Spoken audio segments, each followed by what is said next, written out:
رات کے سناٹے میں جب بازاروں کی سانسیں تھم چکی ہیں، بٹ کوائن نے اچانک $87,000 کا ہنسا عبور کر لیا ہے۔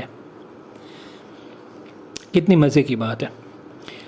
کچھ رپورٹس میں $88,772 تک پہنچنے کا ذکر ہے، اور اب ایک سوال اٹھ رہا ہے، کیا 90,000 قریب ہے یا $1,10,000 بھی ممکن ہے؟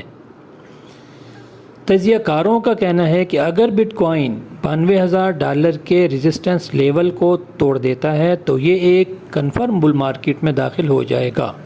زبردست۔ مارکیٹ میں اس وقت اوپن انٹرسٹ اور لیوریج کا لیول کافی ہائی ہے، جس کا مطلب ہے کہ بڑے منافع اور بڑی گراوٹ دونوں کے امکانات موجود ہیں۔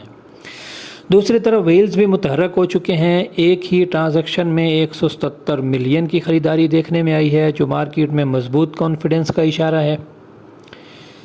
تاریخی طور پر بٹ کوائن موونگ ایوریجز کے ارد گرد کچھ وقت کنسالیڈیٹ کرنے کے بعد ایک بڑے مومنٹ میں چلا جاتا ہے، اور اگر تاریخ خود کو دہراتی ہے تو اگلا بڑا بریک آؤٹ زیادہ دور نہیں ہے۔ ادھر دوسری طرف ایک پروجیکٹ ہے، ورلڈ نیٹ ورک ویزا کے ساتھ مذاکرات کر رہا ہے تاکہ ایک ایسا پیمنٹ والیٹ بنایا جا سکے جو اسٹیبل کوائن پر کام کرے۔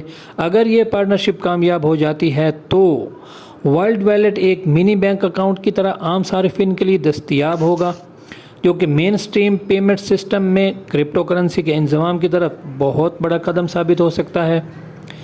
اگر ویزا جیسے بڑے ادارے اسے اپناتے ہیں تو بلاک چین پر مبنی ادائیگیوں کے دروازے عام صارفین کے لیے کھل سکتے ہیں۔ اسی دوران مائیکل سیلر کی company micro strategy but coin کے خزانے میں اضافہ کر رہی ہے۔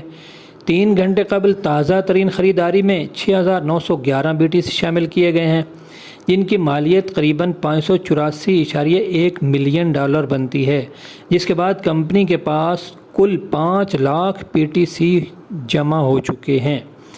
اب مائیکرو اسٹریٹجی وہ پہلی پبلک کمپنی بن چکی ہے جو انٹائر بٹ کوائن سپلائی کا 2.4% رکھتی ہے، اور اس کی مالیت تقریباً $44 بلین سے تجاوز کر چکی ہے۔ یہ سب ظاہر کرتا ہے کہ مائیکل سیلر اور ان کی ٹیم بٹ کوائن کو ایک الٹیمیٹ ایسٹ کے طور پر دیکھ رہے ہیں اور مستقبل میں اسے مزید اپنانے کی تیاری کر رہے ہیں۔ تو یہاں پر ایک اور سوال بھی پیدا ہوتا ہے کہ ہم کیا کر رہے ہیں اور ہم کیا سوچ رہے ہیں۔